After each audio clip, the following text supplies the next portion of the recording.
Tinubu's aide, Daniel Bwala, makes U-turn after outrage says Lagos belongs to Yoruba people. Daniel Bwala, the special advisor on policy communication to President Bola Tinubu, has attempted to walk back his earlier claim that Lagos is no man's land after sparking widespread criticism across social and political circles. In a post on his X handle on Wednesday, seen by Sahara reporters, Bwala insisted that his words during a live appearance on Arise News TV were misinterpreted, and when they do throw too much. And if they throw too much, you will definitely say the wrong thing, and they will misinterpret what you were saying. And if you affirm that Lagos is historically and constitutionally a Yoruba homeland, his clarification post read, "Don't misinterpret what I said in my interview of this morning. Culturally, historically, and constitutionally, Lagos belongs to the Yoruba people." Okay now. And that has never been in contention. The unique identity of Lagos as a Yoruba homeland is settled and beyond dispute. What I emphasized was the special place Lagos occupies in Nigeria and indeed West Africa, a city that, much like New York, Paris, or London, serves as the commercial nerve center of our economy. Lagos provides every Nigerian, regardless of religion, a level playing field to thrive, and in this sense, it mirrors the diversity of our nation, while remaining firmly rooted in Yoruba heritage. My argument was therefore, and justifiably so, for massive investment in infrastructure to sustain the economic and social responsibilities Lagos has shouldered on behalf of Nigeria. Any president who truly seeks to succeed must critically support Lagos, not because it's a no man's land, but because it's the heartbeat of the nation's development. Res judicata. They make you turn now. Not because it's a no man's land, but you said it's a no man's land before. Some reporter earlier reported that Bwala had openly defended the federal government decision to pump a staggering 2.9 trillion into Lagos infrastructure projects, far above allocations to the other 35 states and the Federal Capital Territory. During his Arise News interview, Bwala compared Lagos to New York, Paris, and London, arguing that its dominance justified the lopsided spending. The president, who hails from the southwest, did not win Lagos, highlighting the cosmopolitan nature of the state.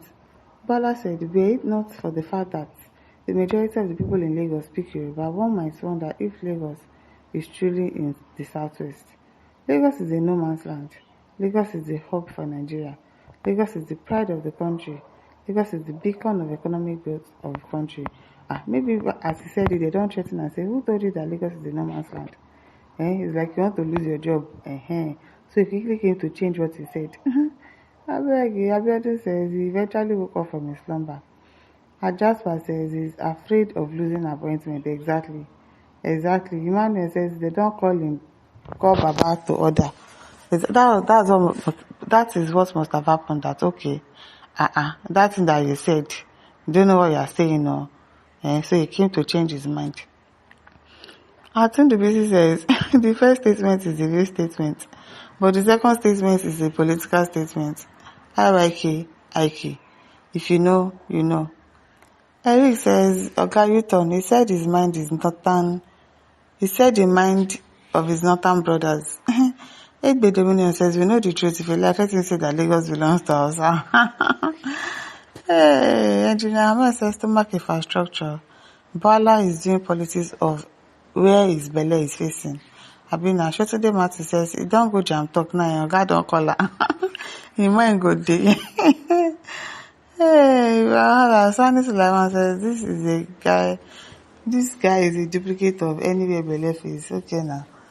Emmanuel says he will still make you turn again, leave him alone. Nobody say make you turn. Support PDP and later I made you turn and started supporting APC and got appointments. It is well. Atosakwe Joseph says that means all federal investment in Lagos belongs to Yoruba people. I call on the tribe that owns Abuja land to start claiming Abuja as their own and not for all Nigerians. Okay. At Elisha Barao says, always chameleonic in all his ways. Adim Williams says, we've heard his true feelings. This one, now damage control. Damage control. Caleb Kali says, speak from both sides of the mouth and believe them at your own risk. At Ako D8 says, Lagos was Nigeria's former capital. It was developed by Nigeria but it belongs to Yoruba. If Nigeria divides today, it becomes the capital of Oduduwa. Okay. Nkechi says, I listened as he made that statement and immediately knew he has beaten more than he can chew. As Ajayi Adebayo says, may God not place our next meal where it is hard to get. Amen. Ebit Heaven says, this is what happens when you talk too much. Exactly. It is too much talk that causes all of these things. When you talk too much, you are going to jam talk. Sam says, the truth remains the same regardless. Lagos remains no man's land. Period. Okay. Okay, says, you turn a carrier. Uma Connors says, can we just share this British supermarket called Nigeria? Let everyone go to where he belongs. It is well.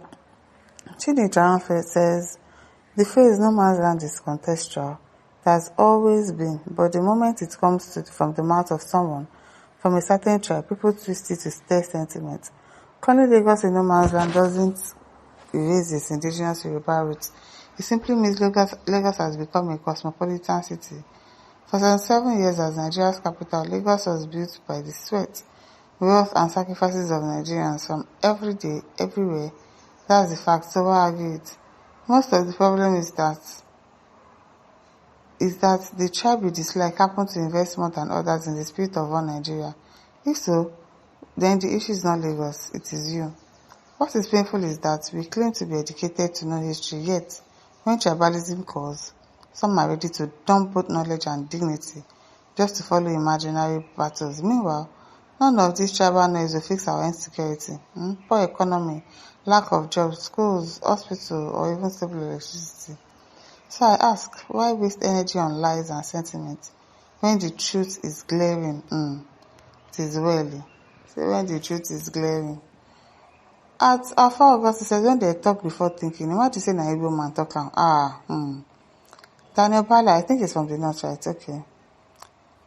Emmanuel says, my question is, who owns Kwara State? That Kwara State, I'm always confused too. Because you hear some of their names, you hear Hausa names. Who exactly is the owner of Kwara State? Because the confusion is out of this world. The Yoruba, Hausa, or Fulani? It is well. At Ike Abraham says, we know him now as best U-turn in the whole Africa. He has PhD in U-turn University Ota. No be smart. He knows how to make U-turn a lot, sha. My listeners, don't forget to like, share, and subscribe. Thank you for listening. See you some other time. Bye.